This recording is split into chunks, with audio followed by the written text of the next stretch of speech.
సాధారణంగా మాంసం కోసం బ్రాయిలర్ కోళ్లు, నాటుకోళ్లను పెంచుతూ ఉంటారు రైతులు.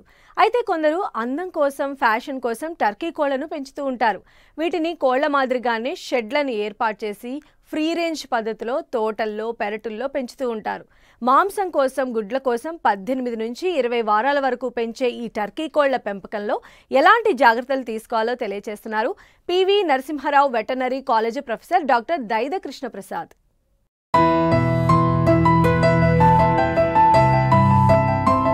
పెరుగుతున్న నిరుద్యోగులకు అవసరమైన ఉపాధి అవకాశాలు వ్యవసాయం, దాని అనుబంధ రంగాలలోనే అధికంగా ఉందని చెప్పవచ్చు. మన దేశంలో జనాభాతో పాటు నిరుద్యోగుల సంఖ్య కూడా ఏటికాయేడు పెరుగుతూనే ఉంది. కొత్తగా స్థాపించే పరిశ్రమలు కానీ, సేవా రంగాలు కానీ, ప్రభుత్వ ఉపాధి అవకాశాలు కానీ నిరుద్యోగులందరికీ ఉద్యోగ అవకాశాలు చూపించలేకపోతున్నాయి అన్న విషయం అందరికీ తెలిసిందే. అందుకే చదువుకున్న యువత ఇప్పుడు వ్యవసాయం, దాని అనుబంధ రంగాల వైపు అడుగులు వేస్తున్నారు. కానీ కొంతమంది అవగాహన లేకుండా ఎక్కువ పెట్టుబడులు పెట్టి నష్టపోతున్నారు. అలా నష్టపోయిన వారిని చూసి కొంతమంది వెనుకంజ వేస్తున్నారు. కానీ అన్ని అంశాలను క్షుణ్ణంగా పరిశీలించి తక్కువ పెట్టుబడితో ఉపాధి అవకాశాలను మొదలుపెట్టి పలు జాగ్రత్తలు పాటించినట్లయితే తప్పనిసరిగా ఫలితం పొందవచ్చు. అలా తక్కువ పెట్టుబడితో మొదలు పెట్టగలిగే లాభదాయకమైన వ్యవసాయ అనుబంధ రంగాలలో కోళ్లు, క్వాయిల్ పక్షుల పెంపకం ముందు వరుసలో ఉండగా తరువాత స్థానం టర్కీ కోళ్లది అని చెప్పవచ్చు. ఇటీవల టర్కీ కోళ్లకు మార్కెట్లో డిమాండ్ పెరిగింది. రైతులు తమ ఫామ్ హౌజుల వద్ద, ఇంటి వద్ద ప్యాషన్గా కొద్ది మొత్తంలో పెంచుతున్నారు. అయితే కొద్దిపాటి యాజమాన్య పద్ధతులు పాటించి మార్కెట్ చేసుకోగలిగితే మంచి లాభాలను పొందడానికి అవకాశం ఉందంటూ టర్కీ కోళ్ల పెంపకంలో మేలైన యాజమాన్య పద్ధతులను రైతులకు తెలియజేస్తున్నారు PV Narasimha Rao veterinary college poultry science department professor and head doctor Daida Krishnaprasad. Telugu రాష్ట్రాలైనటువంటి తెలంగాణ, ఆంధ్రప్రదేశ్ రాష్ట్రాలలో ఈ మధ్యకాలంలో టర్కీ కోళ్ల పెంపకం మీద రైతులు ఆ పెంపకం చేపట్ట కొరకు చాలా ఆసక్తి కనపరచడం జరుగుతుంది. ఎందుకనంటే ఈ టర్కీలు ముఖ్యంగా పెంపకం అనేది మాంసం కొరకు, ఆ తర్వాత ఫామ్ హౌజ్లలో ఒక ఆకర్షణీయమైనటువంటి వాటి కొరకు వీటిని పెంపకంగా చేపట్టడం అనేది జరుగుతూ ఉంటుంది. ఇవి టర్కీ కోళ్ళు ముఖ్యంగా వచ్చి మన ప్రాంతానికి, మన వాతావరణ పరిస్థితులకు అనుకూలమైనటువంటి ఈ యొక్క రకాలు చూసినట్లయితే 3 రకాలు దీంట్లో మన వాతావరణ పరిస్థితులకు అనుకూలమైనవి. బ్రాడ్ బెస్టెడ్ బ్రాంజ్ అని, బ్రాడ్ బెస్టెడ్ బ్లాక్ అని, అలాగనే బెల్ట్స్ వీల్ అని చెప్పేసి ఈ 3 రకాలు కూడా ఈ యొక్క మన ఇటు తెలంగాణ రాష్ట్రంలో ఉన్నటువంటి, అలాగనే ఆంధ్రప్రదేశ్ రాష్ట్రంలో ఉన్నటువంటి వాతావరణ పరిస్థితులకు అనుకూలమైనవి.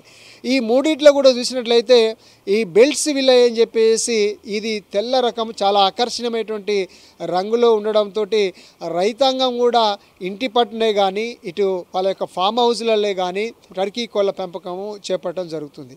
ఈ టర్కీ కోళ్ల పెంపకం చూసినట్లయితే ముఖ్యంగా సాంద్రత పద్ధతిలో కానీ, ఇటు బ్యాక్యార్డ్ మన కోళ్ళని బ్యాక్యార్డ్ పెరటి కోళ్ళని ఎలాగైతే ఈ యొక్క పెరట్లో ఎట్లా పెంచుకుంటామో అలాగనే వీటిని పెంచుకోవడానికి అవకాశం ఉంటుంది టర్కీ కోళ్ళని.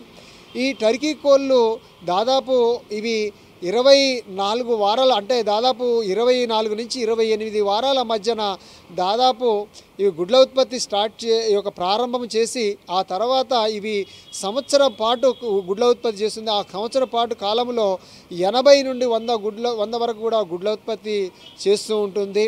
సో దాంతోపాటు మాంసం కొరకు పెంచేటువంటి రైతాంగం కూడా దాదాపు 18 నుండి 20 వారాల లోపు ఇవి ఒక్కొక్క టర్కీ శరీర బరువు చూసినట్లయితే ముఖ్యంగా ఈ యొక్క మగ టర్కీల బరువు దాదాపు 8 నుండి 9 కేజీలు, ఆడ టర్కీ యొక్క బరువు చూసినట్లయితే ఈ యొక్క 5 నుండి 6 కేజీల వరకు కూడా ఈ 20 వారాల్లో చేరుతూ ఉంటుంది.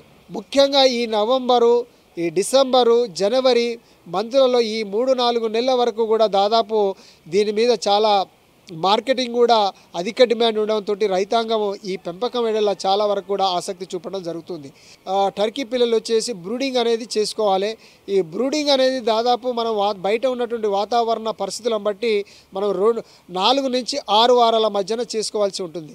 ఈ 4 నుండి 6 వారాల వరకు బ్రూడింగ్ అంటే ఒక షెడ్లో పెట్టేసి 6 వారాల వరకు కూడా తగినటువంటి ఉష్ణోగ్రతను అందించి ఈ యొక్క టర్కీ కోడి పిల్లల్ని పెంపకం చేయవలసి ఉంటుంది.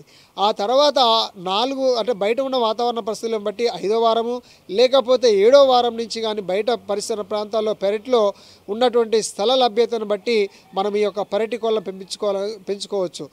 ముఖ్యంగా 1 ఎకరం స్థలంలో ఈ యొక్క టర్కీ కోళ్ళను చూసినట్లయితే 250 కోళ్ళ వరకు కూడా 1 ఎకరం స్థలంలో పెంచుకోవడానికి అవకాశం ఉంటుంది.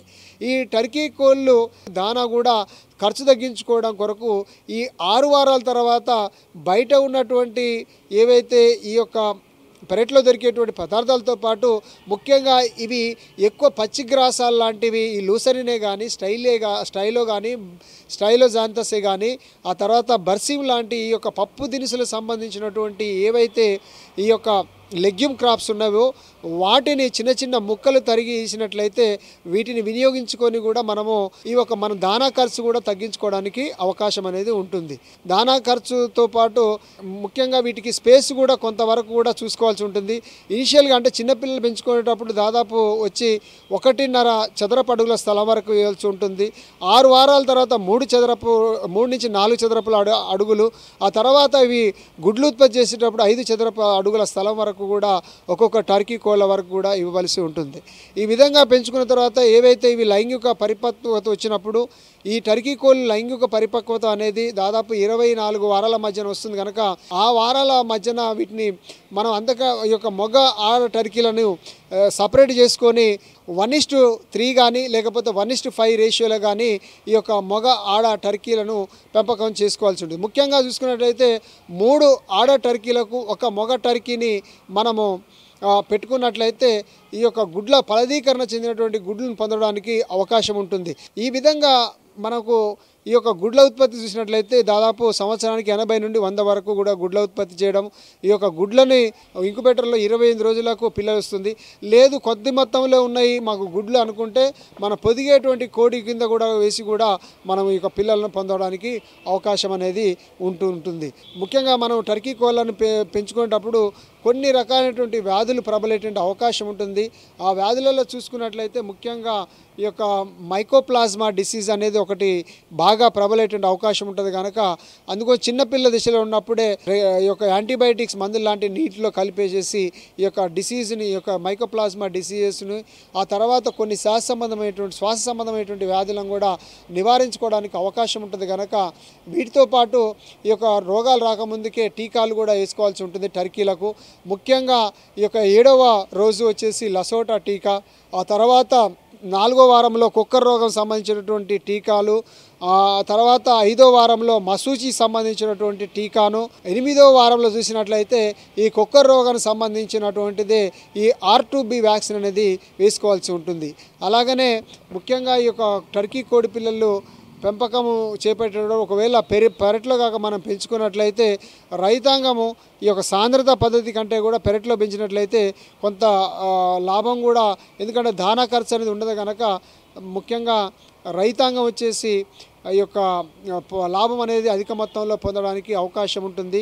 ఒక టర్కీ కోడిని పెంచుకోవడానికి దాదాపు 20 వారాల వరకు పెంచినట్లయితే అయ్యేటువంటి ఖర్చు వచ్చి 700 నుంచి 800 రూపాయల దాకా కూడా ఖర్చు వస్తుంది.